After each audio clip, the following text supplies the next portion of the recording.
Have you ever felt that people come to you only when they need something?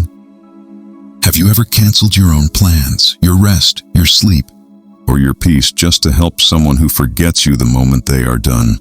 If you have felt this, then this story is for you.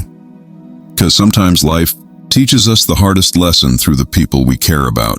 Once in a peaceful little town, surrounded by long green fields and calm old houses, there lived a man named Daniel.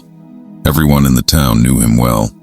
If someone's bicycle chain broke, they shouted for Daniel. If someone needed help carrying boxes, they knocked on Daniel's door. If a lonely person needed someone to talk to, they went straight to Daniel's house. He never said no. He always smiled and said, "Of course, I'll help." He believed that helping others made him a better person, and people praised him for his kindness.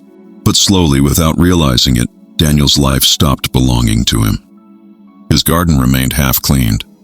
His windows were broken. His roof needed repairs. His own problems were piling up, but instead of fixing them, he was out in the town fixing everything for everyone else. Every night he came home covered in dirt and sweat. His mother looked at him with tired eyes and said, "Daniel, my dear boy, you help everyone. But why does no one ever help you?" Daniel always gave the same small smile and replied, "It's all right, Mom. One day, people will remember my kindness." But that day never came. One evening, the sky turned dark and heavy winds started blowing. The townspeople rushed to protect their gardens and belongings before the storm came. Daniel also ran out, but not to save his own things. He went straight to help his friend Oliver, whose tools and equipment were still lying outside. They worked fast, covering everything with cloths and moving things into the shed. But Daniel's own garden furniture was still outside, his plants still uncovered, and his wooden boxes were still open.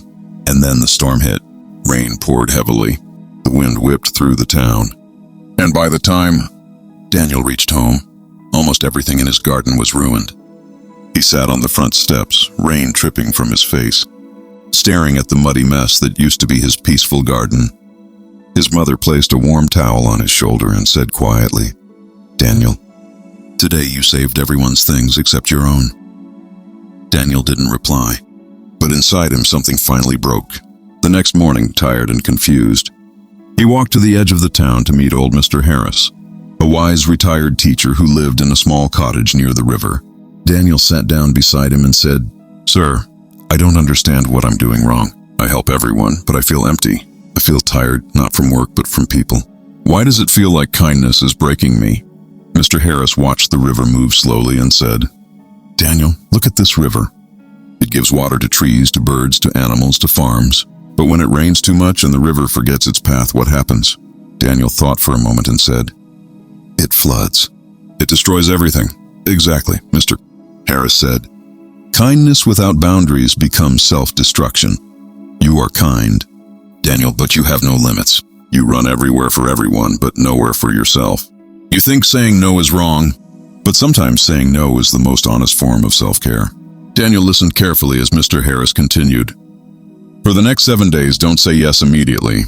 When someone asks for help, pause and ask yourself, will helping them harm me? Will I lose time, peace, or energy I need for myself? If yes, then say, not today. Try this, Daniel. You will see what happens." The next morning felt different. Around noon, Oliver rushed to Daniel and said, "Daniel, please help me move a heavy box. I need you." Daniel looked at his own broken fence that had needed repair for months. His heart wanted to say yes, but he remembered Mr. Harris's words. He breathed in slowly and said, "Oh, I'm sorry.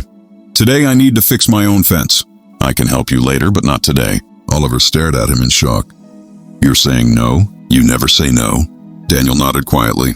Oliver left looking upset, and Daniel felt a little guilty, but he stayed focused.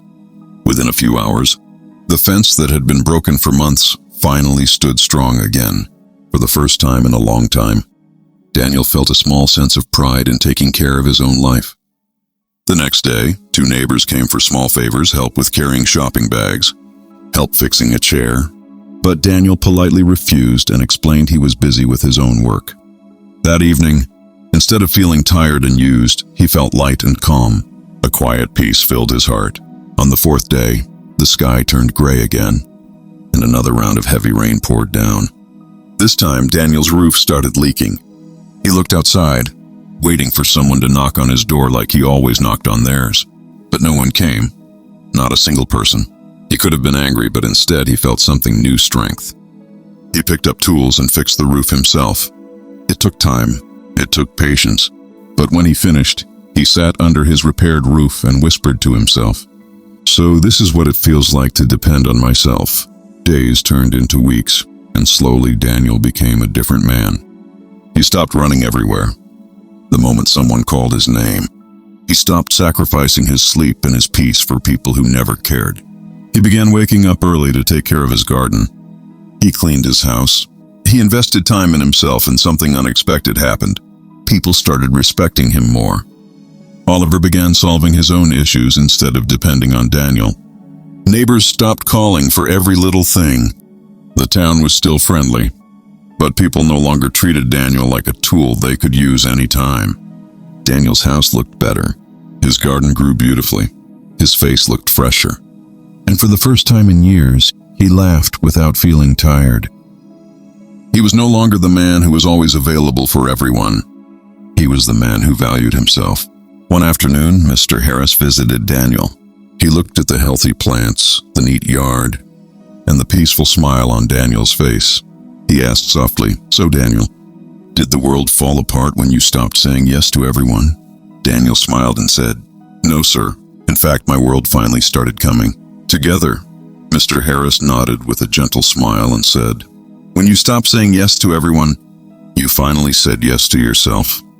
And that is when life begins to change." So, my friend, are you like Daniel? Do you give too much? Do you say yes even when it hurts? Remember this saying, no does not make you selfish. It makes you strong.